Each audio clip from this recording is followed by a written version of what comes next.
अस्सलाम वालेकुम। अथर मलिक मीडिया के साथ मैं हूं अथर मलिक। नाजरीन, हर खबर के अंदर छुपी खबर ही असल में खबर होती है और उस पर हमारे तज्जिए का तड़का भी होता है। आज की जो हेडलाइंस हैं वो इस तरह है कि हुकूमत ने अवाम पर पेट्रोल बम गिरा दिया।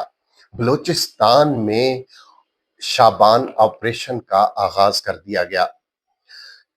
ट्रंप के कत्ल की साजिश का भांडा इसराइल ने कैसे फोड़ा और वजीर आला केपीके ने मरात बिल को वापस लेने का इंदिया दे दिया। अब हम खबरों की तफसील और अपने तज्जिए की तरफ आते हैं।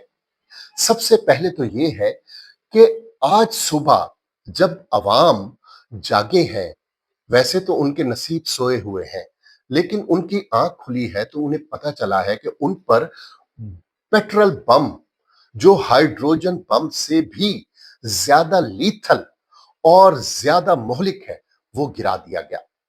14 रुपए कमोबेश पेट्रोल मसनूआत में इजाफा कर दिया गया।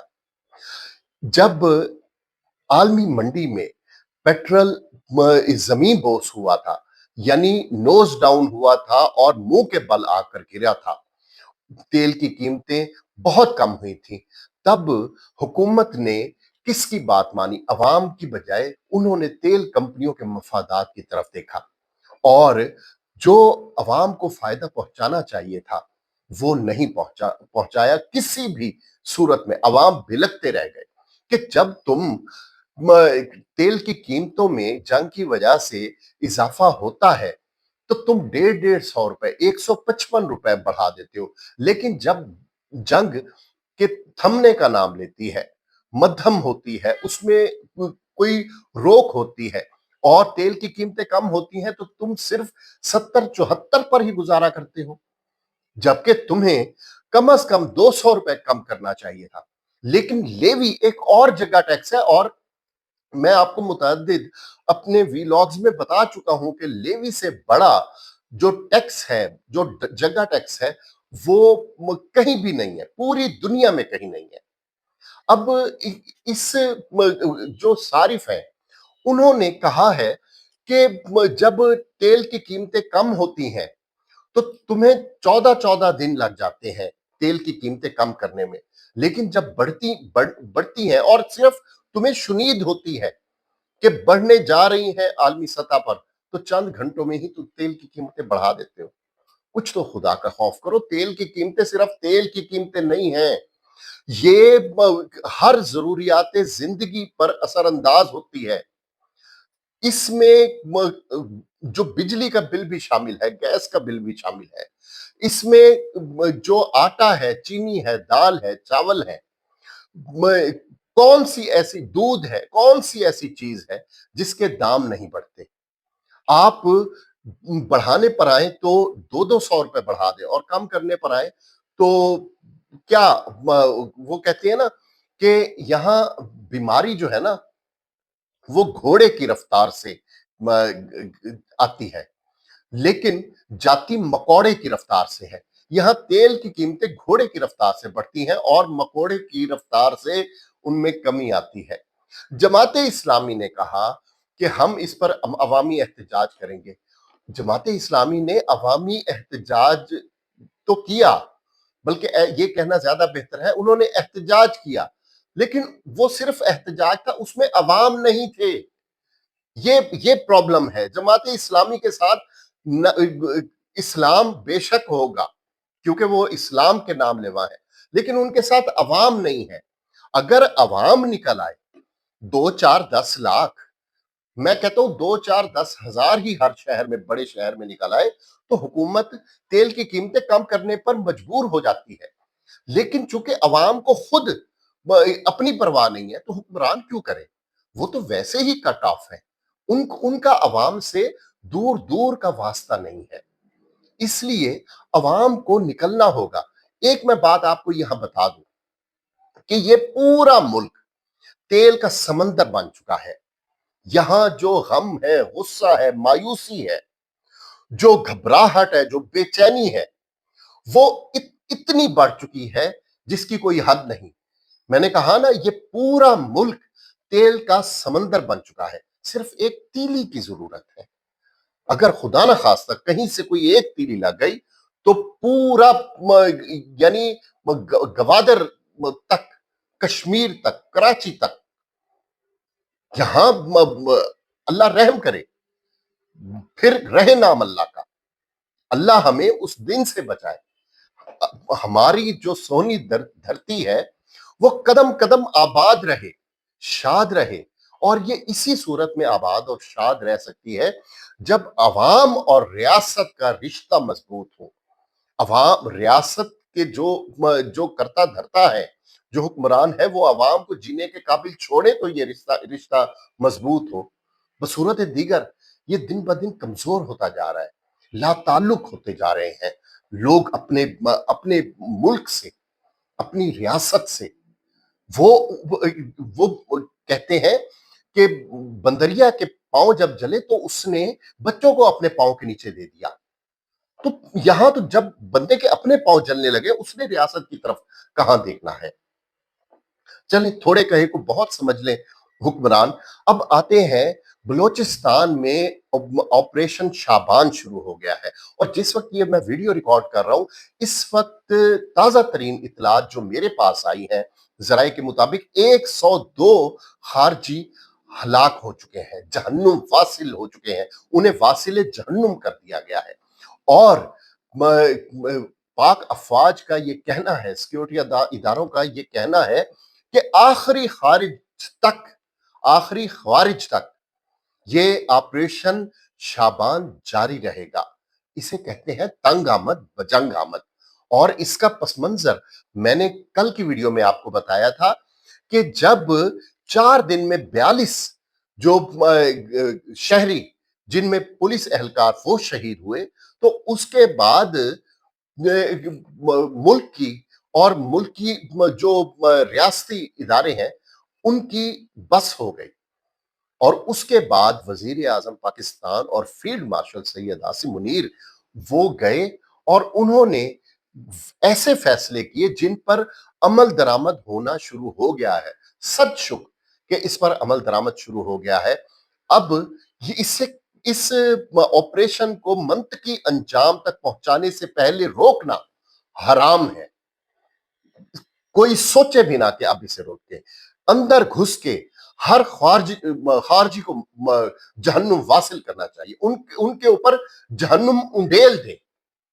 انہوں نے معصوم بچوں کو، شہریوں کو جس طرح سے شہید کیا ہے، جس طرح سے ان کے گلے کاٹے ہیں، شناختی کارڈ دیکھ کر بسوں سے اتارا ہے، اور گولیوں سے چھلنی کر کے ان کے گلے کاٹ کے ان کے سروں کے ساتھ فٹ بال جس طرح کھیلی ہے، اس کے بعد یہ کسی بھی قسم کی رعایت کے مستحق ہو ہی نہیں سکتے۔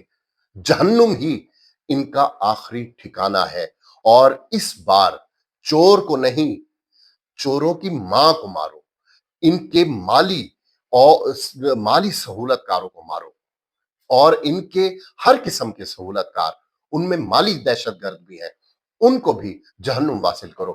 میں نے تیسری خبر آپ کو بتائی تھی کہ صدر ٹرمپ کے جو قتل کی سازش ہے اس کا بھانڈا پھوڑا اسرائیل نے۔ آپ کے علم میں ہوگا، آپ نے ٹی وی سکرینوں پر بھی دیکھا ہوگا، صدر ٹرمپ جس وقت نیٹو کے سربراہی اجلاس میں ترکیہ میں موجود تھے تو وہ بہت بے چین تھے، گھبراہٹ کا شکار تھے اور جھنجھلائے ہوئے تھے، وہ سٹیبل نہیں تھے۔ انہیں اطلاع مل گئی تھی کہ اسرائیل نے، موساد نے انہیں بتایا تھا کہ ایرانیوں کی فہرست پہ وہ پہلے نمبر پر ہیں۔ ایرانیوں نے جن لوگوں کو قتل کرنا ہے صدر ٹرمپ اس میں پہلے نمبر پر ہے۔ اسی حوالے سے صدر ٹرمپ نے جب یہ سنا تو انہوں نے یہ کہا کہ دھمکی کے انداز میں انہوں نے یہ کہا کہ اگر ایران نے مجھے قتل کرنے کی کوئی بھی کوشش کی تو ایران پر ہزاروں میزائل داغنے اور اس سے مکمل طور پر تباہ کرنے کے لیے امریکی افواج بالکل تیار ہے۔